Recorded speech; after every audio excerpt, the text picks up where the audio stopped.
आज मैं आपको बताने जा रही हूँ एक कहानी गुरुकुल के लड़के की।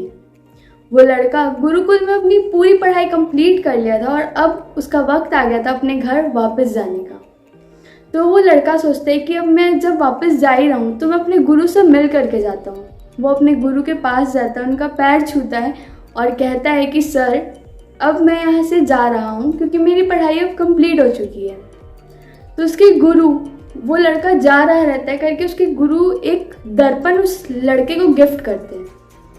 उसे एक आईना गिफ्ट करते हैं और कहते हैं कि इस आईने में बहुत बड़ी शक्ति है। तुम इस आईने में जिसका भी फेस लाओगे, जिसका भी फेस दिखाओगे, तुम्हें पता चल जाएगा कि उस इंसान के मन में क्या चल रहा है, वो इंसान का मन कैसा है, वो इंसान का मन अच्छा है बुरा है, तुम सब कुछ जान सकते हो। बस तुमको उस इंसान का फेस लाना है इस दर्पण में। तो वो लड़का सोचता है कि यार मुझे तो दुनिया का सबसे बड़ा अजूबा वाला गिफ्ट मिल गया है, क्योंकि जब हम किसी के बारे में सामने से जान सकते हैं तो उससे बड़ी बात और क्या हो सकती है। तो उस लड़के को जैसे ही वो गिफ्ट मिल जाता है वो सोचता है कि क्यों ना मैं सबसे पहले ट्राई अपने गुरु पे ही करूं। और वो लड़का उस आईने को अपने गुरु पे दिखाता है और वो लड़का ये देखता है कि उसके गुरु का मन तो बहुत ही बुरा है। उनके मन में तो अभी भी कितने अवगुण बचे हैं, कितने अजीब है मेरे गुरु, वो ऐसा सोचता है। और फिर पर वो अपने गुरु को बोल नहीं पाता उनकी बुराई, कैसे बोल पाएगा। तो वो फिर वहाँ से चल देता है, उनका पैर छूता है कि अब मुझे इजाज़त दीजिए, आशीर्वाद दीजिए और मैं चलता हूँ। फिर वो लड़का वहाँ से निकल जाता है।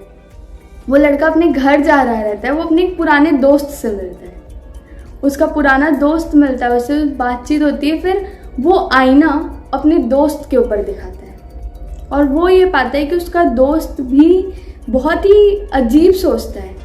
उसके भी मन में बहुत सारी बुराइयां हैं, उसके में भी बहुत सारी बुराइयां हैं, पर वो अपने दोस्त को भी ये बात नहीं कहता। और फिर बातचीत जैसे ही ख़त्म होती है वो कहते हैं कि अब मुझे घर जाना है और फिर वो वहाँ से चल देता है। फिर वो जैसे ही और आगे जाता है वहाँ पे उसे एक रिश्तेदार मिलते हैं उसके। वो उनको भी पैर छूता है, नमस्ते करता है और फिर वो अपना आईना अपने रिश्तेदार में दिखाता है कि मैं भी जानूं कि इनका मन कैसा है करके। और वो ये पाता है कि उनके रिश्तेदार में भी बहुत सारी बुराइयां हैं। तो वो लड़का अपने मन में ही सोचता है कि यार ये दुनिया कितनी बुरी है, मैं जितने भी लोग से अभी तक के मिला सबके मन में कितनी सारे अवगुण हैं। और वो जाता है अपने पेरेंट्स के पास। तो वो अपने पेरेंट्स पे भी उस मिरर को दिखाता है और वो मन में सोचता है कि मम्मी पापा के भी में भी बहुत सारी बुराइयां हैं, बहुत सारी कमी है इन दोनों के में भी। अब वो लड़का सोचता है कि पूरी दुनिया अब सामने कुछ और रहती है और इनके मन में कितनी सारी बुराइयां रहती है, इनके अंदर कितनी सारी बुराइयां रहती है पूरी दुनिया वालों के अंदर, ये क्या हो रहा है दुनिया में। और वो ऐसे ही बोलता है और दौड़ करके अपने गुरु के पास में फिर से वापस जाता है और वहाँ पे कहता है कि सर, ये आईना कैसा है, ये आईना सच है या दुनिया वाले सच है। मैं जिन पे भी दिखा रहा हूँ उन पे बुराइयां ही बुराइयां हैं, हर चीज़ में बुराइयां, उनके में बहुत अवगुण भरे हुए हैं। तो उनके गुरु हंसने लग जाते हैं। तो वो लड़का कहता है कि सर, इवन आपके में भी बुराई है, मैंने इस आईने में देखा। तो उसके गुरु हंसते हैं और वो उसे कहते हैं कि मैंने ये आईना तुम्हें तुम्हारे लिए दिया था। तो उसके जो गुरु रहते हैं वो आईना को उस लड़के के तरफ कर देते हैं और कहते हैं कि अब देखो कि तुम्हारे अंदर कितनी बुराइयां हैं, तुम्हारा मन भी कितना अवगुण है, तुम इस संसार में देख रहे हो कि किसमें कितनी कमी है, तुम खुद पे तो देख ही नहीं रहे हो। और उसके गुरु कहते हैं कि मैंने ये दर्पण तुम्हारे लिए दिया था कि तुम इस दर्पण में अपना मन देखो, अपने आप को देखो और जो कमी है तुम्हारे अंदर तुम उस कमी को सुधारो और अपने आप को एक बेहतर इंसान बनाओ।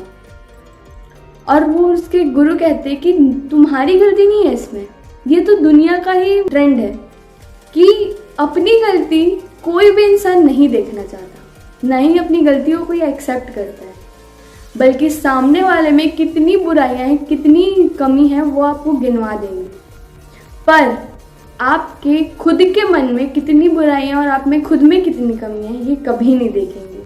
तो ये तो संसार का नियम ही है। और उसके गुरु कहते हैं कि आईना मैं तुम्हारे लिए लिया था, तो तुम्हें सबसे पहले खुद पे देखना चाहिए था। और इस छोटी सी कहानी से हमको बहुत बड़ी सीख मिलती है कि हम दुनिया में देखते हैं कि किस में कितनी बुराइयां हैं, हम जज कर लेते लोग को, पर सामने वाले को जज करने से पहले हमें खुद का मन भी देखना चाहिए, अपनी गलती भी देखनी चाहिए और अपने अंदर की कमी भी देखनी चाहिए। तो हम भी ऐसे ही कुछ करते हैं। हम अब पूरी दुनिया वालों को देखते हैं कि उनमें कितनी बुराइयां हैं, कितनी कमी है, पर हम सबसे पहले अपना मन और अपने आप को देख नहीं पाते। हमें सबसे पहले अपने आप को एक बेहतर इंसान बनाना चाहिए, खुद पे वर्क करना चाहिए और खुद को बेस्ट बनाना चाहिए और फिर निकलना चाहिए इस दुनिया वालों को बेस्ट बनाने के लिए। तो पहले खुद को एक अच्छा इंसान बनाइए, खुद की जो कमी है उसको ठीक कीजिए और फिर सामने वाले को जज कीजिए या सामने वाले को आप बोलिए। Thank you everyone.